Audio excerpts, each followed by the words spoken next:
ஒரு காலத்தில் இந்த உலகில் அனைத்து இருளையும் அழிக்கும் மற்றும் அனைத்து தடைகளையும் அகற்றும் ஒரு தெய்வம் பிறந்தான்.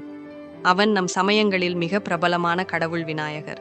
விநாயகர் சிவபெருமானும் பார்வதியுமான இறைவர்களின் பிள்ளையாக பிறந்தான். ஒரு நாள் பார்வதி தன் கணவரான சிவபெருமானிடம், "எனக்கு ஒரு பிள்ளை வேண்டும்" என்று கேட்டாள். சிவபெருமானும் அவளின் விருப்பத்தை நிறைவேற்ற தன் சக்தியால் ஒரு பிள்ளையை உருவாக்கினான். அந்த பிள்ளை முதலில் பார்வதி தன் கைகளால் உருவாக்கியதும் பிறகு அவன் பரிபூரணமாக விநாயகர் எனும் சக்திமிக்க தெய்வமாக மாறினான். அவனின் தோற்றம் மிகவும் தனித்துவமானது. அவன் முக்கோணமான உடலுடன் கோர முகம் மற்றும் சுடலை போன்ற செவ்வழி முக்கால் தோற்றம் கொண்டிருந்தான். அவன் சிறந்த பக்தர்களின் வாழ்வில் இருக்கும் அனைத்து தடைகளை அகற்றும் சக்தியையும் கொண்டிருந்தான்.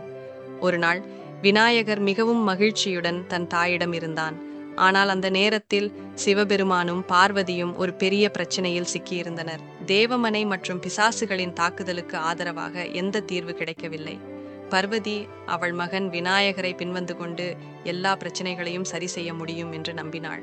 அவன் தன் தாயின் ஆசைகளை புரிந்து கொண்டு அந்த பெரும் பிரச்சனையை தீர்க்க பெரும் அருள் ஊட்டுவான். அவன் தன் அப்பா சிவபெருமானுடன் பிரச்சனைகளை சமாளித்து உலகத்திற்கு பாதுகாப்பை அளித்தான்.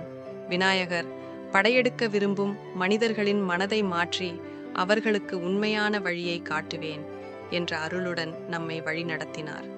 இது அவனின் அருள் சக்தியை முழுமையாக பரப்பியதை காண்கின்றோம்.